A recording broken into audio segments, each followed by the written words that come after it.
Yang dulu tak ku mengerti, sekarang kau buat mengerti. Kau singkapkan mataku dengan kasih-Mu yang tak pernah ku pikirkan. Sungguh kau telah sediakan, kau curahkan berkat-Mu limpah dalam hidupku. Terima kasih Yesus, terima kasih Yesus. Puji syukur hanya bagi-Mu, ya Allahku, ya Tuhanku. Terima kasih Yesus, terima kasih Yesus. Puji syukur hanya bagi-Mu, terima kasih Yesus.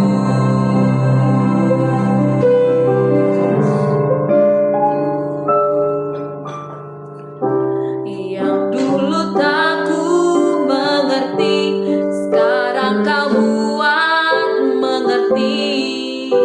Kau singkapkan mataku dengan kasih-Mu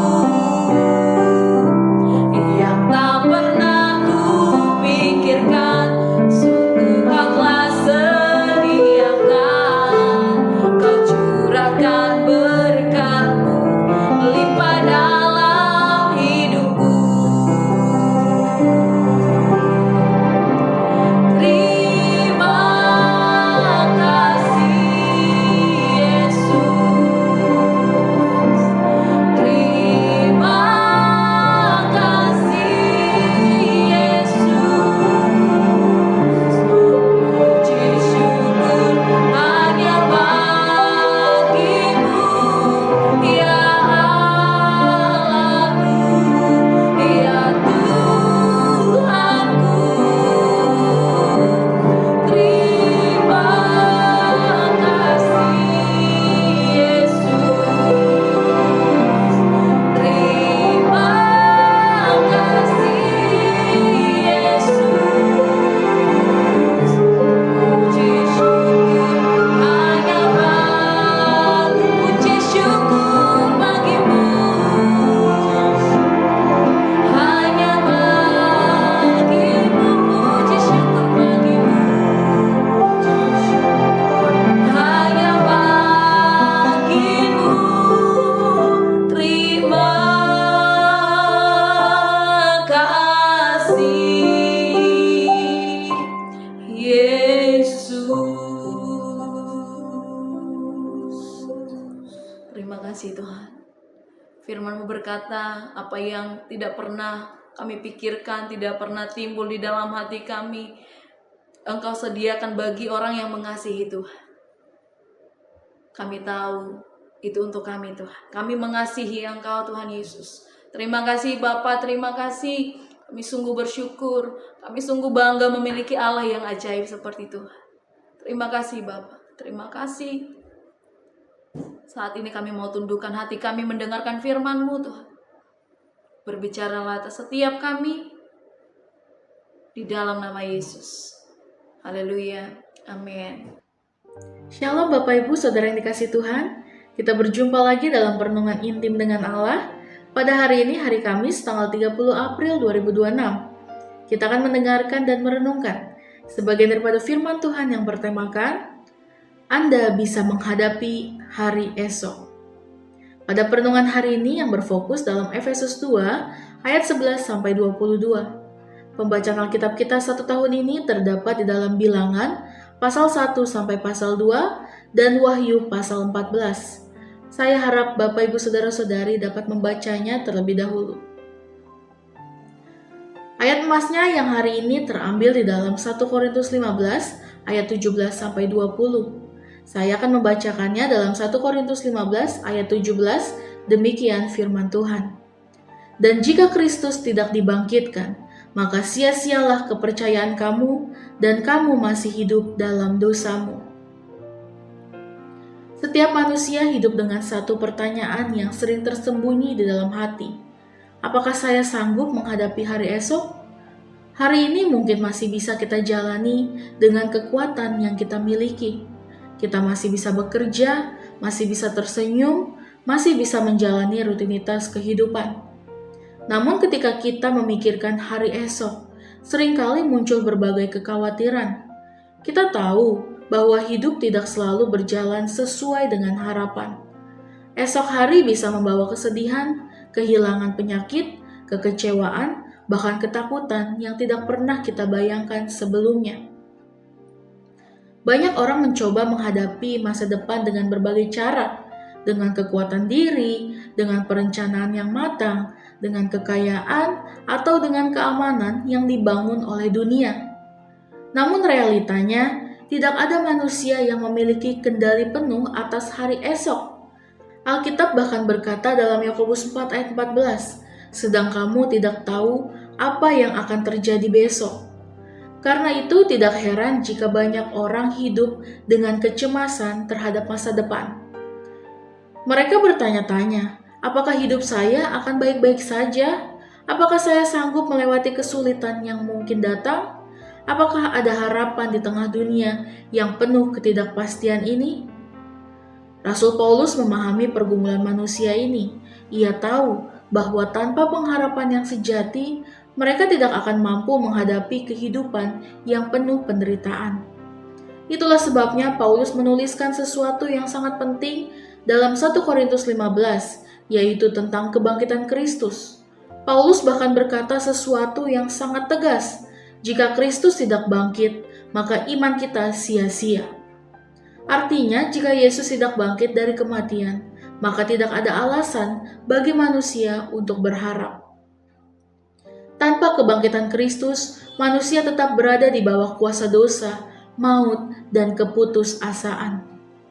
Itulah sebabnya Paulus juga mengingatkan dalam Efesus 2 ayat 12 bahwa sebelum mengenal Kristus, manusia hidup tanpa pengharapan dan tanpa Allah di dalam dunia. Namun kabar baik Injil adalah ini, Kristus benar-benar bangkit. Kebangkitan Kristus adalah bukti bahwa dosa telah dikalahkan, maut telah dihancurkan, dan masa depan orang percaya berada dalam tangan Allah yang penuh kasih karunia. Karena Kristus hidup, kita memiliki kekuatan untuk menghadapi hari esok. Surat 1 Korintus ditulis oleh Rasul Paulus kepada jemaat di kota Korintus. Kota ini adalah kota yang sangat maju secara budaya dan filsafat, tetapi juga penuh dengan pengaruh dunia yang merusak iman. Salah satu masalah besar yang muncul dalam jemaat adalah keraguan terhadap kebangkitan orang mati. Beberapa orang di jemaat mulai dipengaruhi oleh filsafat Yunani yang tidak percaya pada kebangkitan tubuh. Paulus menanggapi masalah ini dengan sangat serius dalam pasal 15. Ia menjelaskan bahwa kebangkitan Kristus adalah pusat iman Kristen.